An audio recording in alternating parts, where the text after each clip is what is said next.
Good evening, everybody, and welcome to RFL. I'm Richard French. As we speak, millions of Floridians, they are evacuating their homes today. That as Hurricane Irma barrels towards the state, packing 150-mile-per-hour winds. Gas stations running out of fuel, roads packed, people bracing for the very worst. We're going to go now to Smyrna Beach down in Florida, where Marcy Gonzalez joins us with the very latest there. Marcy? It is a rainy, windy day of preparations here as the governor gives an urgent warning to everyone in the evacuation zones to get out now. Traffic backed up for miles. We're going to Jersey. With more than 1 million people in Florida ordered to evacuate ahead of Hurricane Irma. This storm is wider than our entire state and is expected to cause major and life-threatening impacts from coast to coast.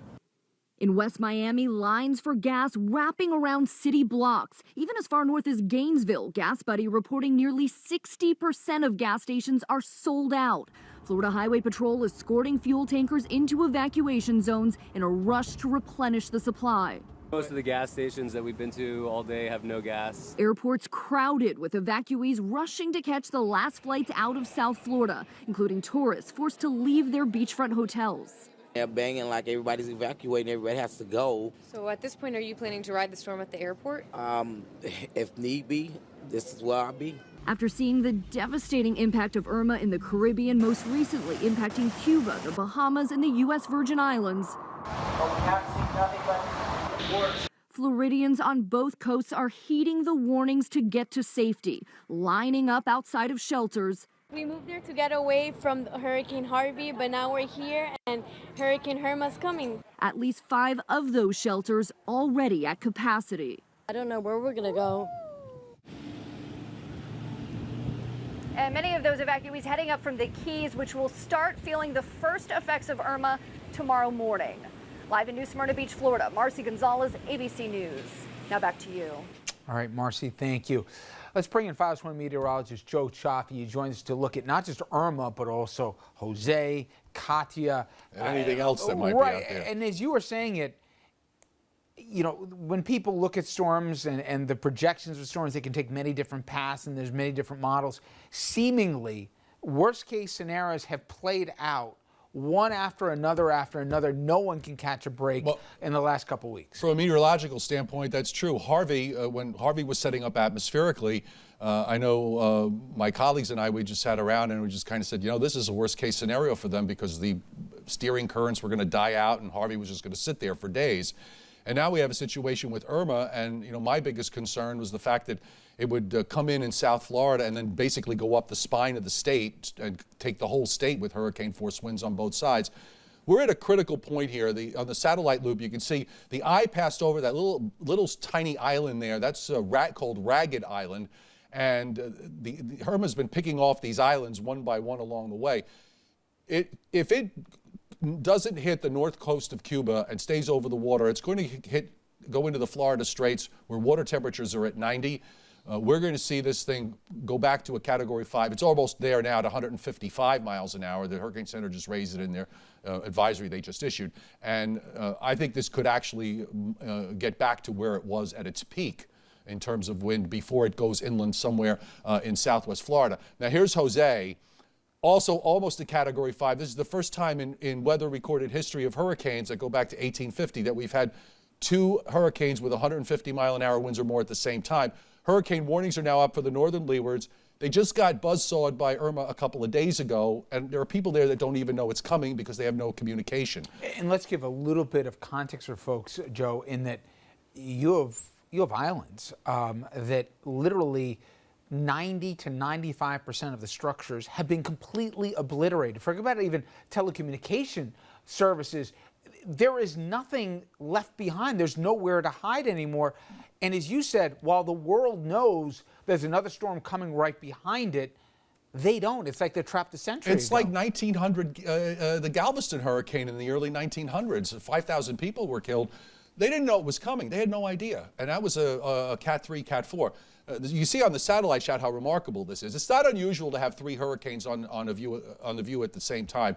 But the fact that 2 of them are borderline Category 5s at the same time. That, as I said, has never happened. And here right now, by the way, is the current radar. I looped it over so you could see where there's some rain in Florida. There's some, some stray bands way ahead, but the main bands are still showing up in the southwestern Bahamas and over parts of central Cuba. And there's the eye. It's disappearing on the visible because we have sunset.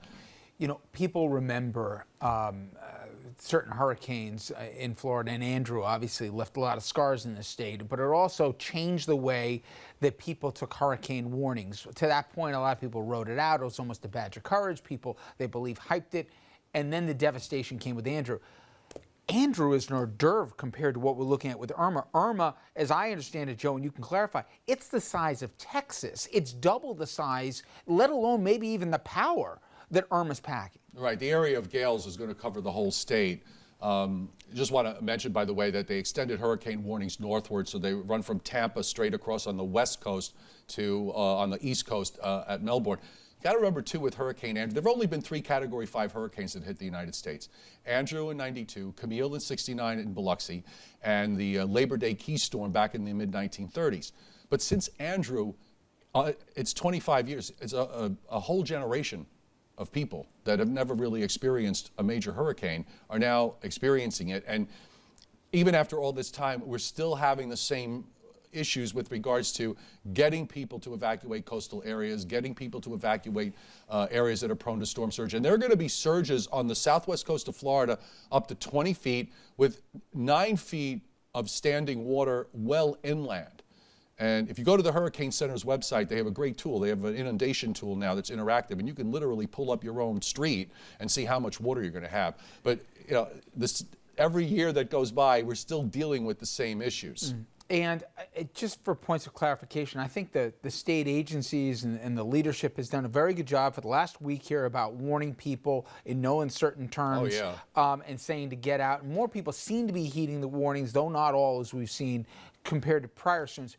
But there's been some nonsense, Joe, that's going out there from people that have wide audiences. I just want to play one soundbite here from Rush Limbaugh. And people are ascribing motives to some of the language that officials, regardless of politics, are saying about the seriousness. Take a listen.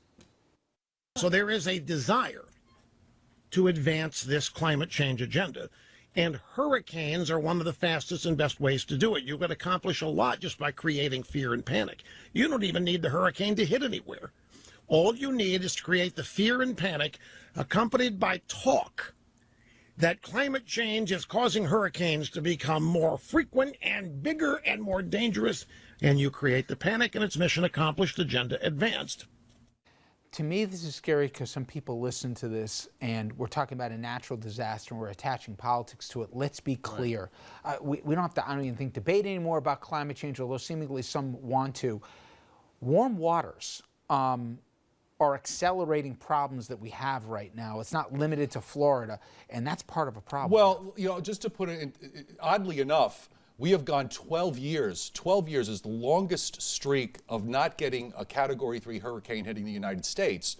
The last time that happened was back in 2005. So we've actually been in a bit of a lull. Now, why that's the case is something that climatologists need to look at. It's something that I can't just look at in 5 seconds. You're always going to have, I guess the way I would put it is, you're always going to have a certain amount of gasbaggery going on during situations like this. And at the end of the day, a life is at stake. I was getting criticized as back on Monday and Tuesday, indicating that there was even a risk. And I even got into an argument with someone that said, we really shouldn't be talking about these things at all until we're inside 48 hours. And I responded by saying, do you realize that you've got people on highways that are trying to drive hundreds of miles going 5 miles an hour? You're trying to evacuate millions of people. That's ridiculous. It's a mathematical equation that doesn't have the benefit of waiting. But Joe, I appreciate it, and I know you guys are going to be busy because starting tomorrow, this thing's going from bad to worse. Category 5 into South is going to be only the 4th time. There's going to be devastation somewhere in South Florida over this. Yep. Joe, thank you very much. All right. All right, coming up next, everyone, we'll pivot from watching the hurricanes to also watching what's going on Capitol Hill. President Trump working with Democrats, angering many within his own party. More on what has many been terming a civil war brewing within the GOP. Straight ahead.